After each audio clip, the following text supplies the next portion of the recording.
പിതാവായ ദൈവത്തിൻ്റെയും കർത്താവായ യേശുക്രിസ്തുവിൻ്റെയും നാമത്തിലുള്ള സ്നേഹവന്ദനം ഞാൻ നിങ്ങളെ അറിയിക്കുന്നു.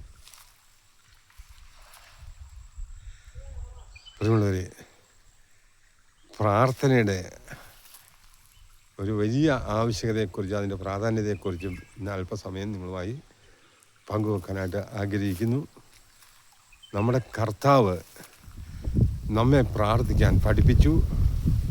ഇടപെടാതെ പ്രാർത്ഥിക്കണം, മടുത്തു പോകാതെ പ്രാർത്ഥിക്കണം, നിഷ്കളങ്കതയോടെ പ്രാർത്ഥിക്കണം, സകല മനുഷ്യരോടും ക്ഷമിച്ചുകൊണ്ട് സ്നേഹിച്ചുകൊണ്ട് പ്രാർത്ഥിക്കണം. ആരോടെങ്കിലും വല്ല തെറ്റും ചെയ്തു പോയിട്ടുണ്ടെങ്കിൽ ഏറ്റുപറഞ്ഞ് ഉപേക്ഷിക്കണം. എല്ലാ വിധത്തിലും നമ്മൾ പ്രാർത്ഥനയ്ക്ക് വലിയ പ്രാധാന്യത ഉണ്ട് എന്ന് നമ്മുടെ കർത്താവ് നമ്മോട് നിരന്തരമായി പറഞ്ഞിട്ടുണ്ട്. അതുകൊണ്ട് നമ്മൾ ജീവിതത്തിലെ ഏത് സാഹചര്യത്തിലാണെങ്കിലും സങ്കടപ്പെടരുത്, നിരാശപ്പെടരുത്. നമ്മൾ നമ്മുടെ ദൈവത്തോട് പ്രാർത്ഥിച്ചാൽ അവിടുന്ന് നമുക്ക് ഉത്തരം തരും.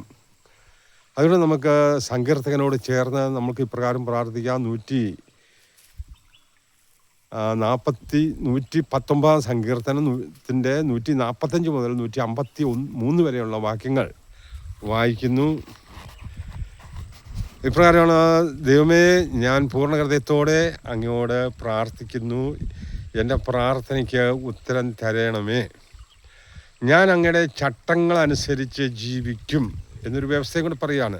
ഞാൻ അങ്ങയുടെ വഴി വിട്ട് ജീവിക്കുകയല്ല, അങ്ങയുടെ വഴിയിൽ തന്നെ നടക്കും. എൻ്റെ പ്രാർത്ഥനയ്ക്ക് ഉത്തരം തരണമേ എന്ന് പറഞ്ഞാൽ അങ്ങയുടെ ദൈവത്തിൻ്റെ വഴി വിട്ടുപോയി എന്നൊരു ചിന്ത ആ പ്രാർത്ഥിക്കുന്നവരിലുണ്ടാകണം.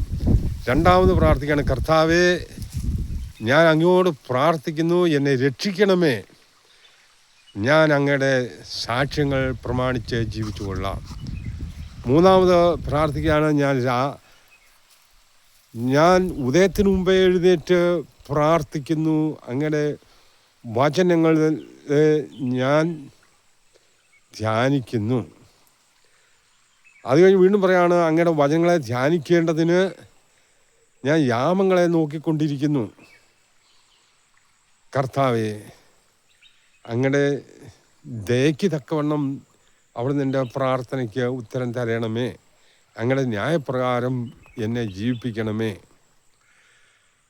ഇതാ ദുഷ്ടതയെ പിന്തുടരുന്നവർ സമീപിച്ചിരിക്കുന്നു.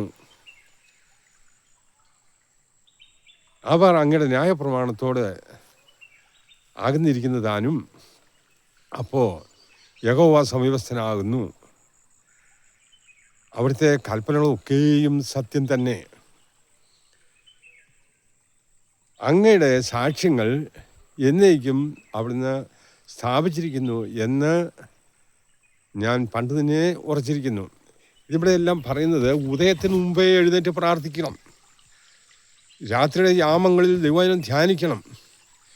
നമ്മൾ ഒരിക്കലും ഉറങ്ങിക്കഴിയരുത്. തിരുവചനത്തിൽ ഇങ്ങനെയും പറയുന്നുണ്ട്: ഉറങ്ങുന്നവരെ ഉണർന്ന് മരിച്ചവരുടെ ഇടയിൽ നിന്ന് എഴുന്നേൽക്കുക, എന്നാൽ യേശു നിൻ്റെ മേൽ പ്രകാശിക്കും. പ്രാർത്ഥനയ്ക്കൊക്കെ വലിയ ശക്തിയുണ്ട് കേട്ടോ. അതുകൊണ്ട് ദൈവവചനം ധ്യാനിക്കുന്നതിലും പ്രാർത്ഥിക്കുന്നതിലും നമ്മൾ മടുപ്പ് വിചാരിക്കരുത്. അപ്പോൾ ഏത് രോഗാവസ്ഥയിലായിക്കോട്ടെ, കഷ്ടാവസ്ഥയിലായിക്കോട്ടെ, നമ്മുടെ ജീവിതം തിരുത്തി നടക്കേണ്ടുന്ന വഴി ഏതെന്ന് ദൈവത്തോട് ആലോചന ചോദിച്ച് ഓർപ്പ് പ്രാപിച്ച് മുന്നോട്ട് പോകാൻ ദൈവം നമ്മെ അനുഗ്രഹിക്കട്ടെ. നമ്മുടെ പ്രായം നോക്കണ്ട, ജീവിത സാഹചര്യങ്ങൾ നോക്കണ്ട. നമ്മുടെ ഏത് ഘട്ടത്തിലും നമ്മൾ ഒറ്റപ്പെട്ട അവസ്ഥയിലാണെങ്കിലും നമ്മളെ സഹായിക്കാനോ നമ്മളെ കരുതാനോ ആരുമില്ലാതിരിക്കുന്ന സാഹചര്യത്തിലാണെങ്കിലും നമ്മെ ഒരു നാളും ഉപേക്ഷിച്ച് കളയുകയില്ല, ഞാൻ നിന്നെ കൈവിടുകയില്ല എന്ന് ഉറപ്പ് തന്നിട്ടുള്ള എന്നാളും നമ്മോട് കൂടെ വസിക്കാൻ ആഗ്രഹിക്കുന്ന സ്നേഹിക്കുന്ന സ്നേഹവാനായ ദൈവം നമ്മോട് പ്രാർത്ഥിക്കുവാൻ ആവശ്യപ്പെടുന്നു. ആകയാൽ നമുക്ക് ആത്മാർത്ഥതയോടെ പ്രാർത്ഥിക്കാം, ദൈവം ധ്യാനിക്കാം. ദൈവം നമ്മെ ഈ വചനങ്ങളാൽ ധാരാളമായി അനുഗ്രഹിക്കട്ടെ.